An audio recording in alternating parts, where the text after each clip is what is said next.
Okay. So hello guys, this is संकल जौहरी from NIT Kurukshetra. और इस वीडियो में हम लोग देखने वाले हैं, जैसा कि आपको पता है कि आपके जोसा के राउंड्स चल रहे हैं, राउंड 1, राउंड 2, राउंड 3, इस तरीके से 6 राउंड्स आपके चलने वाले हैं। और राउंड 1 का रिजल्ट आ चुका है। 5 बजे तक आपको सारा रिपोर्टिंग वगैरह करना था। आई होप आपने कर दिया होगा। जिनको सीट मिल गई, जिनको नहीं मिली है, उनको आगे करना होगा। तो इस वीडियो में हम लोग क्या डिस्कस करने वाले हैं, एक तो आगे चल के आपको फ्लोट, फ्रीज और स्लाइड, ये 3 बटन आपको मिलते हैं, आपको अभी भी मिले होंगे।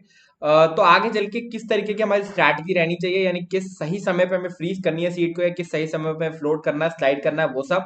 साथ में कट ऑफ किस तरीके से वेरी करने वाली है, ठीक है। एंड इसके बाद सीसैब में जाने के लिए क्या स्ट्रैटेजी रहना चाहिए, तो ये सारा कुछ इस वीडियो में डिस्कस करने वाले हैं। अगर आप इस वीडियो को एंड तक देखते हो तो यहाँ पर आप जोसा और सीसैब के लिए बिल्कुल क्लियर होकर जाने वाले हो। तो स्टार्ट कर लेते हैं। तो उससे पहले बता दूं कि सब्सक्राइब कर लो इस चैनल को। यहाँ पर आपके लिए जेई के छोटे छोटे कंसेप्ट आपको समझाए जा रहे हैं। अगर तुम कॉलेज भी जाने वाले हो तो कॉलेज रिलेटेड भी क्या ऐसी कुछ चीजें जो फर्स्ट ईयर में गलतियां नहीं करनी है, या जो चीजें नहीं करनी होती है, वो आपको यहाँ पर सब बताई जा रही हैं। तो सब्सक्राइब कर लो, तुम्हारी मदद की चीज है। चलो स्टार्ट करते हैं। तो सबसे पहले मैं आपको बता दूं कि आपको फ्रीज, फ्लोट और स्लाइड का मतलब मालूम होना चाहिए, ठीक है। कि फ्रीज का मतलब क्या होता है, फ्लोट का मतलब क्या होता है, स्लाइड का मतलब क्या होता है। फ्रीज का मतलब ये होता है कि आपको जो सीट मिली है, आप वही सीट चाहते हो और आपको वो सीट लॉक कर देनी है। तो आपके पास ऑप्शन आएगा फ्रीज का, फ्रीज बटन पर चूज करोगे और फाइनली डॉक्यूमेंट रिपोर्टिंग करके कॉलेज के अंदर आप रिपोर्टिंग करने के लिए चले जाओगे। इसके बाद दूसरा हमारे पास जो ऑप्शन होता है वो होता है फ्लोट का। फ्लोट क्या होता है कि जो आपने चॉइस ऑर्डर बनाया है, सपोज ए बी सी, एक कॉलेज का आपने चॉइस ऑर्डर बनाया, आपको सी वाली सीट अलॉट हुई है। तो आगे आने वाले राउंड्स में अगर आपको ऊपर की कोई सीट अलॉट होती है, बी या ए अलॉट होती है, तो फिर आपको वो अलॉट कर दी जाएगी। और अगर नहीं होती है तो फिर आपको सी ही रहने वाली है। इसको हम लोग कहते हैं फ्लोट। और इसके अलावा एक बटन होता है हमारे पास स्लाइड। तो स्लाइड क्या होता है, स्लाइड मतलब ये होता है कि जो कॉलेज आप चूज कर रहे हो, ठीक है, तो उस कॉलेज, वो कॉलेज आपका सेम रहने वाला है। मतलब ये हो गया कि अगर मान लो ए बी और सी है, ठीक है, तो सी जो कॉलेज है, सी जो है वो क्या है कि सी आप मान सकते हो एनआईटी कुरुक्षेत्र का मैकेनिकल है। और ए जो है वो एनआईटी कुरुक्षेत्र का सिविल है, ठीक है। और बी जो है वो एनआईटी इलाहाबाद का कुछ भी है, बायोटेक है, ठीक है। तो आपको क्या होगा, ये जो सी वाली चॉइस है ना, अगर ये अलॉट हो गई है, तो फिर आपको आगे आने वाले राउंड्स में बाकी सारी चॉइसेस हट जाएंगी, केवल एनआईटी कुरुक्षेत्र की चॉइस रह जाएंगी। मतलब आपका कॉलेज लॉक हो गया, अब आपको केवल ब्रांच अपग्रेड होगी इन दैट केस, अगर आपने वो ब्रांचेस ऊपर भर रखी हैं अपने चॉइस ऑर्डर में, ठीक है। तो ये आपका कुछ रोड मैप होता है। और अब आपका, आपको जैसा कि मालूम है कि जोसा का राउंड 1 आपका हो चुका है, राउंड 1 आपका हो चुका है, राउंड 1 का रिजल्ट भी आपका आ चुका है, ठीक है। अब मैं आपको एक चीज बता देता हूँ, मैं एक छोटा सा कट ऑफ ट्रेंड आपको बता देता हूँ किस तरीके से रहता है राउंड्स के अंदर, और आगे चल के किस तरीके से रहने वाला है। देखो, सबसे पहले मैं आपको बता दूं, जिन बच्चों को सीट नहीं मिली है वो, उनको तो 6th राउंड तक जाना ही जाना है, ठीक है। उनके पास कोई और चॉइस नहीं है। 6th राउंड जोसा का आपको जाना ही जाना है। बाकी जिन बच्चों को सीट्स मिल गई हैं उनके लिए कैसे तरीके से कट ऑफ ट्रेंड रहने वाला है। देखो, जो तुमको सीट मिली है राउंड 1 में, राउंड 1 से राउंड 2 में कोई बड़ा डिफरेंस नहीं आता है, ठीक है। राउंड 2 में कोई बड़ा डिफरेंस नहीं आने वाला है। 3 4 5, ठीक है, 2 से 3 में थोड़ा सा डिफरेंस आएगा और 3 4 5 में कोई भी डिफरेंस नहीं आएगा। और सबसे मेजर जंप आपका राउंड 5 से राउंड 6 में आता है। ऐसा क्यों होता है भैया?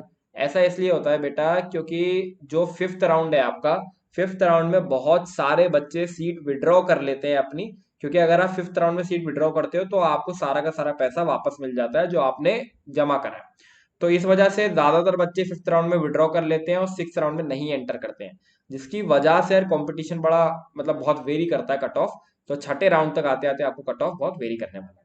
साथ में एक बहुत गजब का ट्रेंड मैंने देखा, जिस हिसाब से हमारे जो काउंसलिंग प्रोग्राम में बच्चों को सीट्स अलॉट हुई उस हिसाब से, तो सिविल, मैकेनिकल और इलेक्ट्रिकल का जो कट ऑफ जनरली राउंड 5 में या राउंड 6 में जा रहा था, ठीक है, लास्ट ईयर, वो इस बार राउंड 1 में गया है, ठीक है। वो इस बार राउंड 1 में गया है। जैसे मेरा एक स्टूडेंट है, मतलब मेरे काउंसलिंग प्रोग्राम में एक बच्चा है, उसका एनआईटी इलाहाबाद का सिविल उसको 23,000 पर बंद हो गया था last year for home state, और उसका रैंक 21,000 था, ठीक है। तो 21,000 रैंक पर उसको लग रहा था कि मेरे को 5th राउंड में जाकर एनआईटी इलाहाबाद का सिविल मिलेगा, लेकिन उसे फर्स्ट ईयर राउंड में अलॉट हो गया एनआईटी इलाहाबाद का सिविल। तो अला केमिक सॉरी सिविल, मैकेनिकल, इलेक्ट्रिकल, इसमें केमिकल भी जोड़ लो, केमिकल, बायोटेक और प्रोडक्शन, इनका कट ऑफ बहुत ही ज्यादा नीचे जा रहा है। तो अगर आप लोगों ने टॉप एनआईटीज की, मैंने तभी आपको बोला था, बार बार मैंने आपको अपने हर एक वीडियो में बोला है कि आप हर पॉसिबल चॉइसेस भरिए, और इनकी कट ऑफ 100% नीचे जाने वाली है। तो इस तरीके से इस बार कट ऑफ वेरी कर रही हैं। साथ में एक चीज और कह सकते हैं कि जो आपका सीसैब होने वाला है, सीसैब होने वाला है, ठीक है। तो सीसैब में मैं आपको एक चीज बता दूं कि कोई जो बच्चे टॉप एनआईटीज टॉप एनआईटीज में ये चाहते हैं कि एडमिशन लें, लेकिन सीसेब में जाकर सीट लेने की सोच रहे हैं। तो मैं आपको एक चीज बताऊं, जोसा के राउंड 6 की जो कट ऑफ है, जोसा की जो राउंड 6 की जो कट ऑफ है ना, ठीक है, उससे ऊपर जाएगी सीसेब की कट ऑफ। इसका रीजन बताता हूँ। ज्यादातर बच्चे राउंड 5 में विड्रॉ करके सीसेब में बैठ जाते हैं, ठीक है, जिसकी वजह से जो छठा राउंड का कट ऑफ है ना, वो नीचे जाने वाला है। यानी कोई छठा राउंड में अगर कोई सीट आपको 23 के रैंक पर मिल रहा है, तो वो सीसेब में 21 के मिलेगा। टॉप एनआईटीज की मैं बात कर रहा हूँ, बाकी एनआईटीज में डेफिनेटली सीसेब जो है वो बहुत नीचे जाएगा। कैटेगरी वाले बच्चों के लिए तो खजाना है सीसेब, ठीक है, तो आपको सीसेब में बैठना है। साथ में एक बहुत मेजर डाउट आ रहा है बच्चों को कि अब पेमेंट करते समय कई बार पैसा फंस जा रहा है, हम क्रेडिट डेबिट या क्रेडिट कार्ड से पेमेंट कर रहे हैं। तो मैं आपको एडवाइस करूंगा कि पेमेंट जो है, अगर आप कर रहे हो कोई भी बड़ा पेमेंट, आप जिंदगी में भी कोई बड़ा पेमेंट कर रहे हो 35,000 से ऊपर का, ठीक है, तो आप हमेशा नेट बैंकिंग से करिए। आप कभी भी कार्ड से पेमेंट मत करिए, कार्ड से हमेशा अटकता है। नेट बैंकिंग से या यूपीआई से करिए, ठीक है, तो इससे आपका पेमेंट नहीं अटकेगा। साथ में कोई भी डाउट है डॉक्यूमेंट रिलेटेड, तो आप डॉक्यूमेंट अभी सबमिट कर दीजिए, उसके बाद आपकी क्वेरी रेज हो जाएगी। जब क्वेरी रेज हो जाएगी तो जो वो चीज पूछेंगे आपको उसके हिसाब से सबमिट करना पड़ेगा। कुछ बच्चे पूछ रहे हैं भैया क्लास 12th का जो मेरा मार्कशीट और सर्टिफिकेट है वो एक ही है, तो भैया आपको वही सबमिट कर देना है। स्टेट ऑफ एलिजिबिलिटी क्या है, क्लास 12th का सर्टिफिकेट है तुम्हारा, ठीक है, क्लास 12th का जो भी सर्टिफिकेट हो, आप डेट ऑफ मार्कशीट भी जमा कर सकते हो और अपना पासिंग सर्टिफिकेट भी जमा कर सकते हो, ठीक है। तो आई होप बहुत सारे डाउट्स मैंने यहाँ पर ले लिए हैं। इसके अलावा कोई भी अगर आपका डाउट रह जाता है कमेंट कर देना, ठीक है, हम लोग उस पर वीडियो बना देंगे। साथ में सब्सक्राइब कर लो इस चैनल को ऐसी और वीडियोस के लिए। This is Sangal Johri signing of.